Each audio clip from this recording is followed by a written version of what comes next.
Yes lads, welcome back to episode 4 of the Arsenal Career Mode series.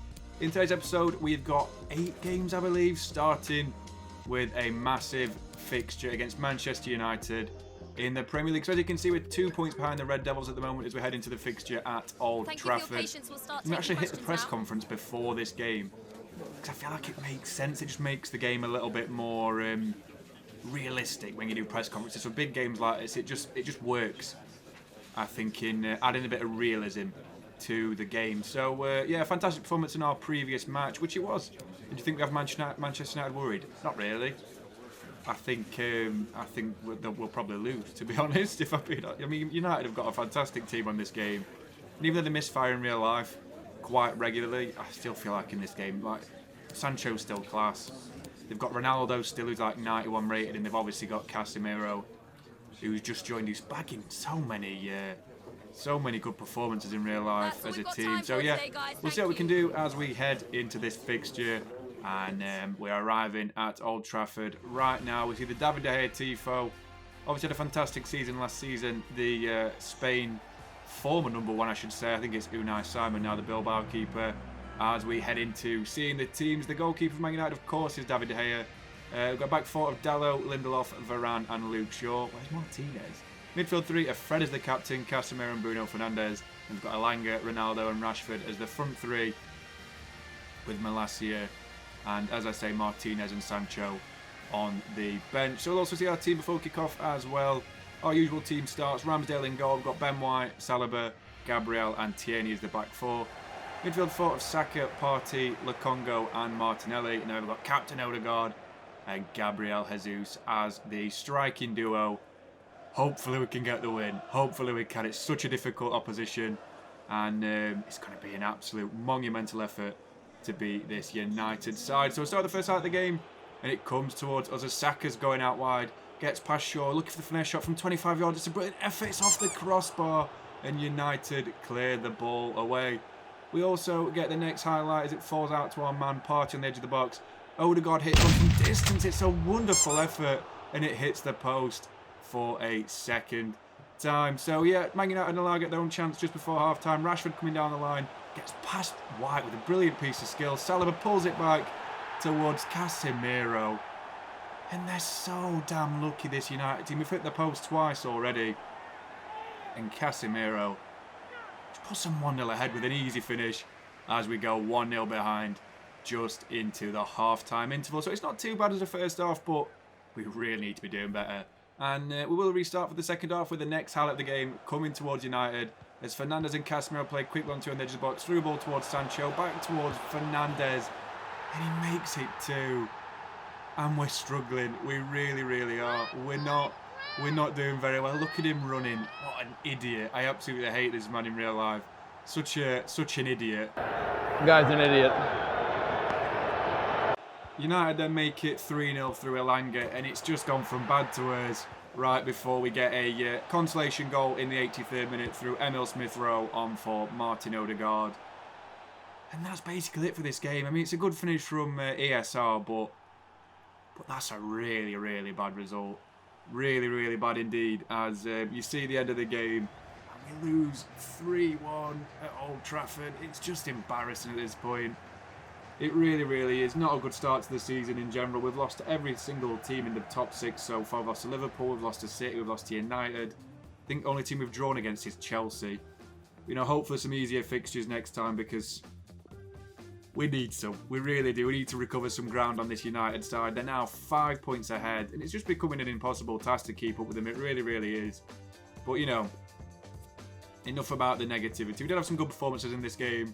I mean, the overalls don't really say it. But Tierney was decent against the right winger for United. And Odegaard was decent as well. But the man of the match was Bruno Fernandes, of course, with a goal and 2 assists.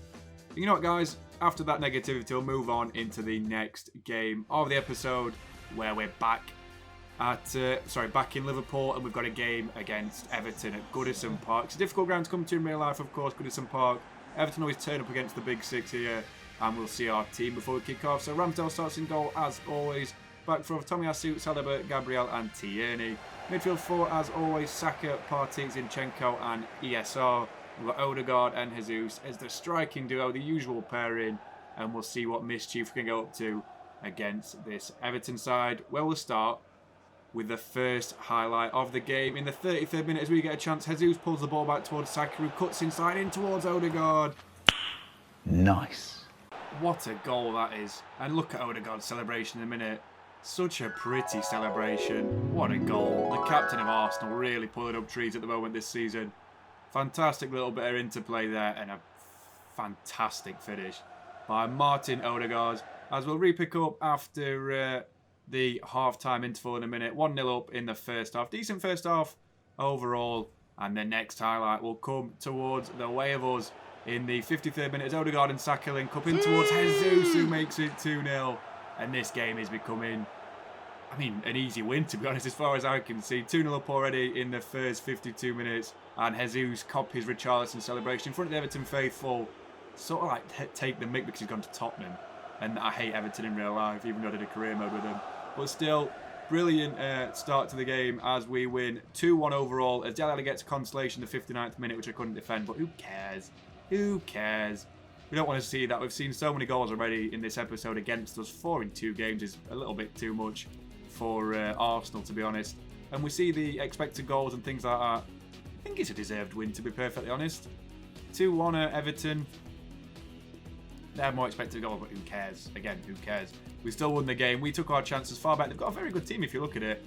Obviously still got DCL. They've got Tarkowski now as well. And they've got a decent midfield. But yeah, brilliant result overall. And we'll move on into a couple of simulated games now. And we start off with one against Southampton. But a quick little bit of interplay before. As you can see, in a minute when I get to it, there's a very strange winner of the Ballon d'Or. Like, I'll go to it now. Player of the Year announced. Riyad Mahrez has won the Ballon d'Or. That's unrealistic. That's very, very unrealistic. Like, what? What? What the fuck? But, it is what it is. It's FIFA, isn't it? You don't expect it to be that realistic. He's an 86 rated. I know that's not everything in football, but what has he done this season which is special? I know he has something which is special as a character trait, but what has he done? I don't even think they won AFCON Algeria, so I literally have no idea. We have got 2 simulation games to come up. We start with the first one at the Emirates Stadium against Southampton. A few changes to the team that we're going to make as well, just to make sure that we can get a few players as much game time as possible, really, because a lot of players are a little bit upset that they're not playing as much as they would like. But, not everything's perfect. But, yeah, we'll make a few changes, make sure we've got a strong enough team to sim this game against Southampton. And they've got a decent team at the bottom of the league, so we'll see what we get. And we get a 4-1 victory. That's very comprehensive, that is. Nato gets a double, Tierney scores, Saka scores in the last minute, and Adam Armstrong scores just after half-time for the Saints. So, yeah, decent result, to be honest. 4-1, and we've got another game to come up after this, another simulation. We're just going to get straight into that and not miss anything. So we're going to sim this game and get a 2-2 draw against West Ham in a London derby. Jesus misses a penalty. Cresswell gets a double for West Ham either side of the half-time interval. And obviously Saka scores in the 22nd, while Jesus steals a goal in the 88th minute after I say he missed a penalty. So a difficult result in the in the London derby. Cresswell gets man of the match. It is what it is. I'm not too upset about that. It's just a draw against West Ham. They're a decent side, but either way, we'll move on into the next played game of the episode. This looks like a proper Tin Pot Stadium. It really, really does. Oh yeah, it's Leeds United Stadium. That's why. That's a little bit harsh, guys. I'm sorry about that. We'll see our team before we kick off. We've got Matt Turner in goal, the American. Back four of Bellerin, Saliba, Gabreil and Tierney. Midfield four of Jeremy Pino, Lokongo, Zinchenko and Nato. Then Odegaard as the cam and Jesus as the striker. So it's a very, very strong team. And we'll see a player given the team talk you wouldn't expect. How can you understand Matt Turner when he's speaking American? It's funny. We do indeed get the first out of the game, though, in the 11th minute as Pino comes down the lane, gets past Charlie Cresswell very well. Looking for a cross-back stick towards Nato. It's cleared away by Christensen. And what is going on here?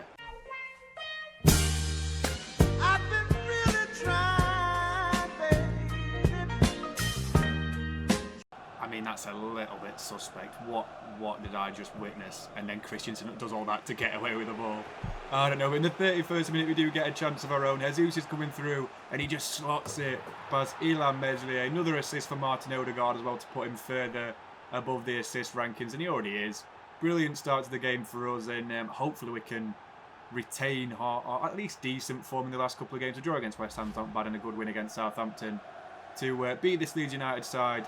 So, you know, as I say, decent start to the game as we are 1-0 ahead. So Leeds will get a chance down the 44th minute just before half-time. Gelhardt absolutely wins the ball, plays it back towards James. We try and tackle. Gelhardt rinses, absolutely rinses Tomiyasu to make it 1-1, and that is just disappointing. It really is. Good goal by Gelhardt, but he does indeed get Leeds back level just before half-time, and it is what it is. I'm not too upset about that. It's just FIFA, isn't it? You can't really defend him. He breaks his ankles, but it's just a game. That's what I'm going to say to myself. But we'll restart with a chance of our own in the 75th minute. Odegaard looking for the through ball. He finds Jesus again with a wonderful pass. Jesus has got a chance to beat the keeper again, and he fires it through Illan Meslier, and we're now 2-1 ahead at Ellen Road. It's been a difficult game, you know. It's been a very difficult game. That's our first highlight in 50 minutes of gameplay footage. So it shows you how well Leeds have defended, to be perfectly honest. We know it is what it is. Very good goal indeed by Jesus. And the next highlight will come to Leeds, unfortunately, in the 87th minute as Sinistera comes down the line back towards Adams. How has he scored that? Look at him running to his manager. I mean, I don't want to say it. Good shooting for an American. And it's not over till the fat lady sings, though, as Odegaard gets the ball in the 90th minute. Plays out wide towards Saka. Quick 1-2 between the pair. Look for the run of Jesus again, who finds the ball against Charlie Preston. Gets past him, and Jesus makes it 3-2 in added time. That's a brilliant goal from our Brazilian striker, who's bagged his hat-trick in the final minute of the game at Ellen Road. And look what it means to us. We really needed that win.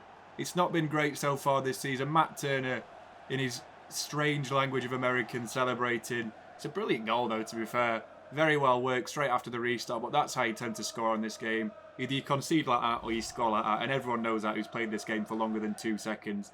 But still, another assist for Odegaard as well. That's a hat-trick of assists for him. And another brilliant 3-2 win away from home in Leeds. So, yeah, very, very good result indeed, as I say. And we'll see the man of the match after this game. As we see the stats as well, though, Leeds were a little bit fortunate to score 2 goals. I know they had 3 expected goals, but I'd expect Turner to at least save the Adams one in the 88th minute. And the man of the match, of course, will go to Jesus, with Odegaard as a special mention with a 9.3 rating. Decent team performance all around. I mean, Bellerin was poor in his recall game to Arsenal, but you know, it is what it is. Turner was all right as well, but it wasn't great. But yeah, decent result nonetheless. And we'll move on to a Carabao Cup game coming up right now. A quarter-final clash against Watford, which again, very, very difficult opposition for a quarter-final clash.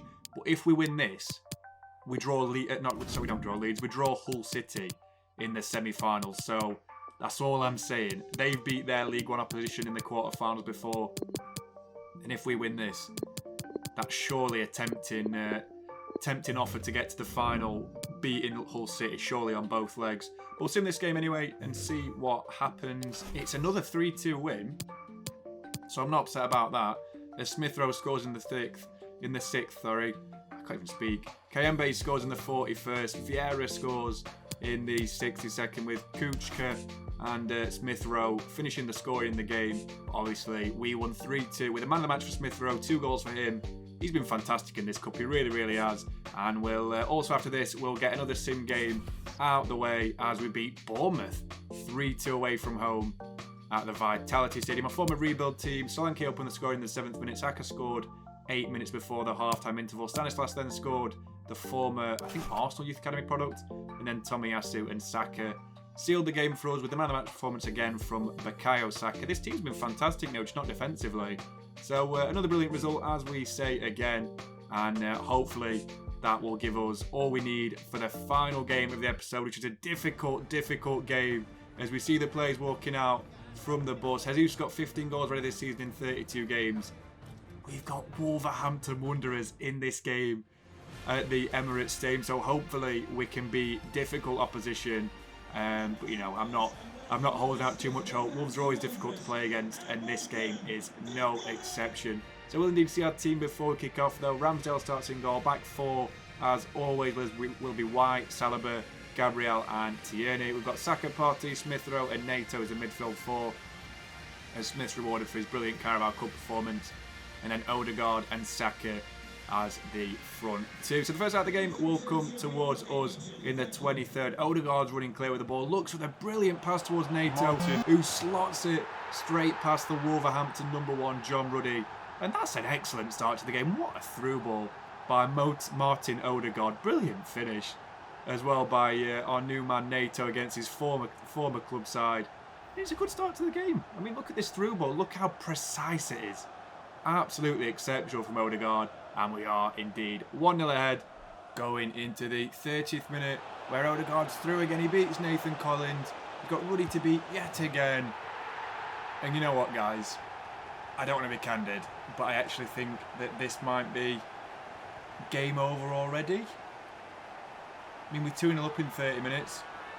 Should we just talk to Bruno Lage at half time and say, look, Bruno, we're fine. I mean, I hope I haven't spoken too early. Hey! Hey! Hey! You idiot! So Traore's down the line, looking for the cross in the middle. Mateus Nunes makes it 2-1. A little bit worrying. About 20 minutes after that, this time Guedes scores and makes it 2-2. And then in the final minute of the game, Hwang Hee-chan makes it 3-2. I just can't with this game, honestly.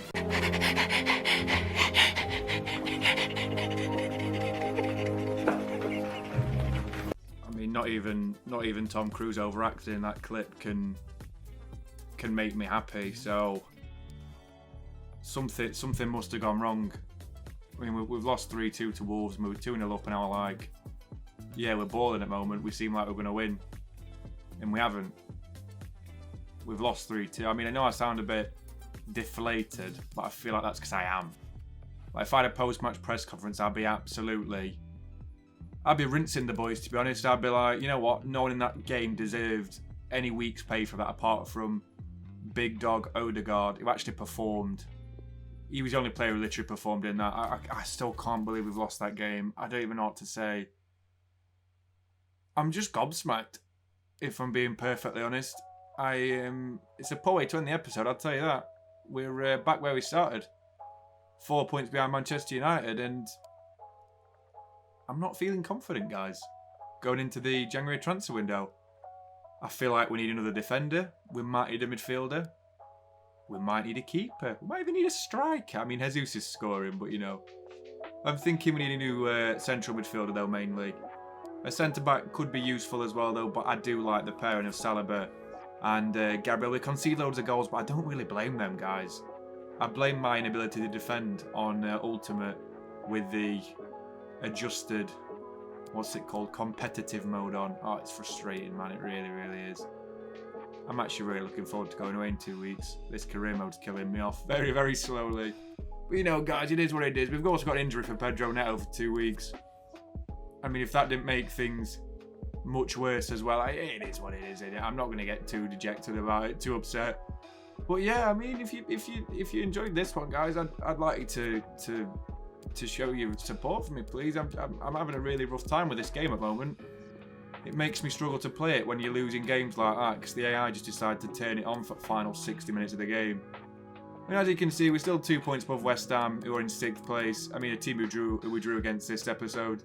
We're still above Spurs, that's all that matters really, but we're behind United by 4 points, Chelsea by 6 points, City by 10 points, and Liverpool by 12 points. I mean, there's levels to it, isn't there? There really is levels to it. I mean, in all genuality, it's just unacceptable. Unacceptable! Well, you know what, guys? Overall, I'm just going to try and leave on a positive note. And yeah, we've had a 7 or 8 game episode. It's been quite a long one today. I mean, it's only 20 minutes long. We've still got the summary in that as well to make it almost 21 minutes. Not that I'm bothered about things like that. But yeah, I mean, we're doing all right. We're doing all right. We're still 5th. Jesus is the top scorer in the league. Odegaard's the top assister, which is very lovely to see as well. And I mean, the team we're not playing bad. We're just not great defensively. And we are going to move into a very busy January in the next episode with a home game against Manchester City. An away game will then follow against Hull City in the Carabao Cup semi-finals. A home game will then follow against Blackburn Rovers. Then we have the North London derby, the Tottenham Hotspur Arena. A home game against Nottingham Forest, which I'll probably play, to be fair, because I haven't played them yet.